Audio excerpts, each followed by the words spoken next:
Hey guys, it's Sean. In the previous video, I walked you through how to cut out someone from an image with a very simple background, a very simple haircut, and very crisp, clean lines. In the next demonstration, I'm going to walk you guys through a little bit more challenging of an image. In our masking demo folder that I gave you guys, we're going to look at this frizzy hair JPEG. If you just want to open it up in Photoshop, you can sort of see what we're going to be dealing with here. So a little bit more complicated of a background, more color tones that it's going to pick up on. We have a lot of detail within this person's hair because of how frizzy she is. You can see all the little strands and things like that. And the mark of a good sort of mask selection crop out job is to be able to get all these little tiny details and still make it look believable, you know? Otherwise you'd have a really chunky, awful sort of time dealing with this girl's hair and it would be absolutely no bueno.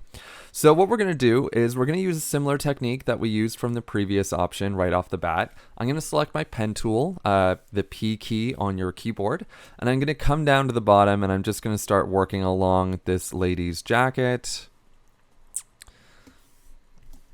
Not being super duper precise, just sort of trying to follow along with the flow of her actual sort of clothing. And then I'm going to sort of do this awkward thing and I'm just going to cut her off at the face and come back across.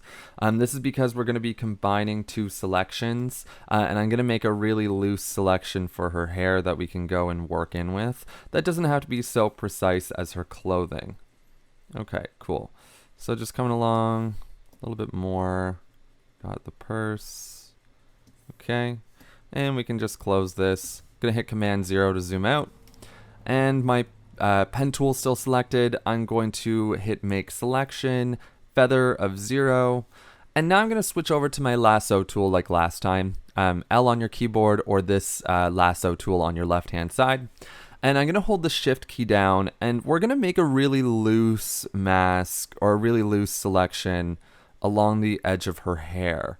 My computer is really lagging here, so this is proving to be a bit tricky for me. Sorry guys, just give me 1 second. All right, I'm back. I have our selection. I just had to pause our recording so that I could actually go in and make it. Like I said, I've been having computer problems today, so my apologies. But as long as your selection looks a little something like this, it sort of loosely follows the outline of her hair. I'm actually going to go in and sort of deselect a little couple sections of this. If you made a selection that's too large, what you can do is you can hold Alt-Option on your keyboard and you can go in and sort of carve out areas that you don't want to be selected, just like so. And so now we're going to use that Refine Edge, Select and Mask tool. And now we get to play around with a few of these options on the right-hand side that I sort of overlooked in the last example. And what I want to do is I want to increase the radius. So this increases the radius of the overall selection. You can obviously slide this to your heart's content. The further along you slide it, the larger the selection area will take place. So what that means is if you kept your pen tool sort of selection really close to the edge of her interior sort of body of her jacket, then the selection will actually creep further inside. So this is good because if you did happen to screw up in a couple spots and there's just a tiny bit of the background showing, you can actually clean it up right away by using your radius tool here and it'll do an amazing job. Next is your smooth feature. I like to use just a little bit of smoothing, not a whole lot. Somewhere between 10 and 20 seems to work best for me, to be honest. Feathering, I'm going to stick away from feathering. Feathering is one of those things where unless you're doing something really specific, you could use it, but when you're trying to do a whole body in one shot, it's not really the best option. And since we have a lot of, you know, her entire torso selected, if we created a feather, I'm just going to jump it up just so you guys can see. If we created a feather, what's going to happen is her entire body is going to get really soft. You can see how it just softened right there. And that's not what I'm looking for. So I'm going to set this back down to 0. Now, Contrast is exactly what it sounds like. It's going to up the contrast of what it's looking for to create a selection. So sometimes having this turned on, if you're dealing with an image that has really minimal contrast, like light shades of your selection on a light shade background, you can play around with this option and it'll do a nice job at sort of helping to beef up your selection ability. And then shift edge. This is another phenomenal tool. It allows you to shift the edge of the selection inside or outside of where you had it. If you shift it to the left, it will actually bring the selection closer inside. And if you shift it to the right, it will bring it further outside of your original selection. Usually I like to have my shift edge on the inside because I am a little bit more carefree when I'm selecting the person's torso. This all helps to clean up everything. All right, so now that we have all of our settings relatively good to go, I'm going to get to work on cropping out her hair. So I want to make sure I have a nice wide brush. Not too wide, but just wide enough. I know that sounds funny, but eventually after doing this enough times, you just sort of know what happens. And I'm going to go in smaller sections this time because there is a lot to have to work with. So I'm just going to give it like 1 or 2 passes over each section until I sort of know what that selection is going to look like. And because my computer is being very slow today, if I try to do a whole lot of selecting in one area, it's just going to really slow things down. But right away from that one selection, you can see we're getting all these details in her sort of frizzier hairs that are not all grouped in the main body of her hair. And that's an excellent feature.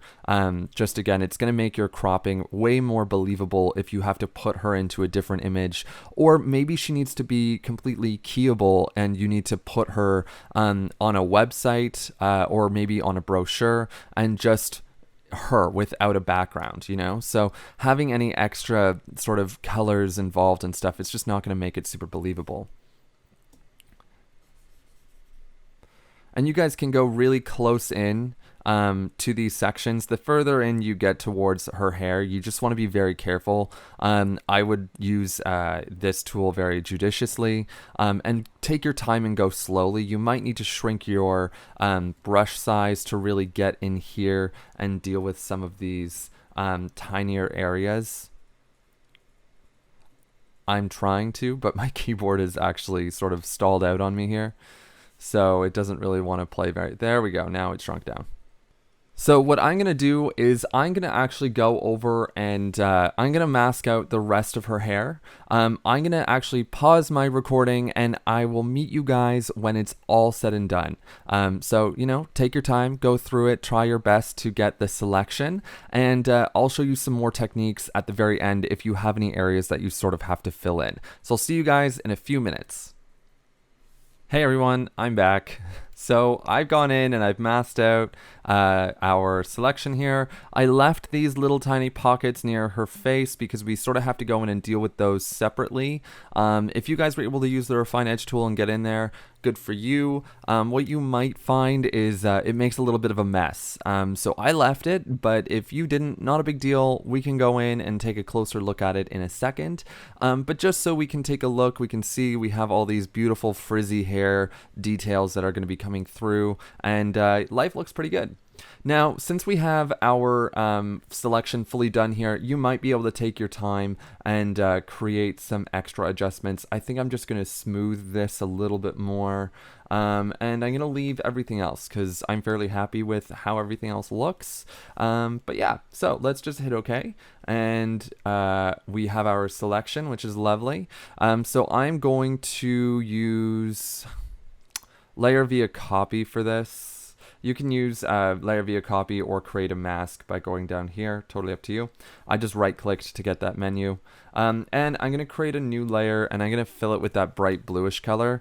And you can see it did a really great job. We have just the right amount of frizzy details to make this look believable. And we can go in and deal with these bright white spaces down in here. So to deal with these, there's a few ways that we can go about it. We can just use our Lasso Tool really quickly and create a nice loose selection. I keep forgetting that my screen recording software doesn't like the Lasso Tool selection, so it takes a lot of effort for me to have to use it. So we can use our Lasso Tool, we can make just a very loose selection, and we can come up to the select window or menu up on the top panel here, and we can hit color range. This will let us select a color range for our mask to actually refine itself with. So you have this little eyedropper tool right here. We can just click the brightest white section, and now the fuzziness, this is telling it what is acceptable to be deleted. So sometimes you don't want a whole lot of fuzziness, sometimes you want a heck of a lot of fuzziness. In this case, you have to sort of think about what is being selected, where all these white parts are, and we can hit OK. That looked pretty solid to me. Make sure we're on layer 1, and we can go ahead and hit delete. You can hit delete a few times, and it'll actually take care of a lot of the white parts. When we zoom out, you can see that did a fairly decent job. Not the best job. Could have probably gone in. I'm going to go back in and sort of tweak that a bit more, actually, because I'm not a huge fan of it. So I'm just going to hit Command Z until it brings me back to my original selection. Sometimes this happens to me a lot. It might happen to you a lot as well. If you forget you're on a different layer, that's not the layer you actually want to be affecting, the color range tool won't be as effective. I'm just going to increase the fuzziness even more so that I'm picking up more of these sort of outer obscure bits. And I'm going to hit OK. And now it looks like we got pretty much everything that I was after. So I can hit delete a couple times and really, really do the good job of pulling out all of that information. It looks really, really much better now. So life is good. We can sort of repeat that process on the right-hand side. So Lasso Tool, and bear with me here while my computer freaks out while we do this. Come on, let's go. Oh, is it going to do it? And it went all over her face. Okay. Just give me 1 second, guys. I'm going to have to use the pen tool and create my own selection because Photoshop does not understand what was going on there. Hold on. I'll be right back. Okay, I'm back. I have my selection. It looks pretty solid. So we can go in and we could do the select color range thing again. It'll remember the settings from last time. It's getting a little bit of bleed over from her coat. I'm assuming that's what that is. So you might actually want to change the fuzziness so that we don't get as much of her jacket involved. So maybe something like 33, 30 would be good. We'd hit OK. And we could hit delete, delete, delete, delete, delete. The more times you hit delete, the more crisp it gets. Sometimes it's kind of just a bit of a fluke. So yeah. Not the smoothest option, that's for sure. I'm trying to think how else we could go in and fix that up. I'm just going to undo mine a couple of times. Terrific. Okay, so once we have our actual color range selected, don't forget, you can still come up to your select and mask tool if your lasso tool was being used, and we can adjust things again, like the radius, like the smoothness. This would actually be a great time to increase the feather, not too much, maybe just the 2 pixels, but just enough to soften what's going to be happening there. And then we can shift the edge a ton, maybe to the outside, actually, that's what I want to see. So yeah, we can shift it a ton, like even up to like 20%, and hit OK. And now we have a much better selection, and we can delete it a couple of times. There we go. And now you're left with a much smoother selection. Sorry, I keep opening up the color balance option by mistake. Okay, cool. So now we have this wonderful frizzy-haired girl, and she's been completely cut out. And, you know, if you really had to, you could put her into a really fun scene. Just for fun and giggles, I quickly went to YouTube while I was paused at one moment, and I grabbed a really great image to throw in the background. Let's just toss it in, see how good of a job we did. And you can see that the plastics from Mean Girls are definitely not happy people whatsoever. So let's just size that guy in, throw it behind wait while my Photoshop ruins a very funny joke by being very slow. And there we have our girl. She's kind of just laughing at the fact that these plastics are not impressed with her whatsoever. And I'm going to just blur them just enough to make it look like there's a bit of depth of field happening. We can hit OK. There we go. So we have our frizzy-haired girl. She's loving life. Everything looks good. You can see that her crop from her hair is pretty great. If we move her over top of everybody, there's just a subtle bit of ghosting, which isn't the end of the world.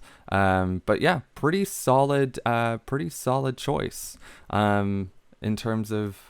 Oh, come on. It's not meant to keep dragging. My computer's not having it today, you guys. I'm so sorry. But yeah, we did a phenomenal job at masking her out. She definitely fits into any scene pretty easily. And, you know, great job, everyone. I'll catch you all in the next video. So see you later.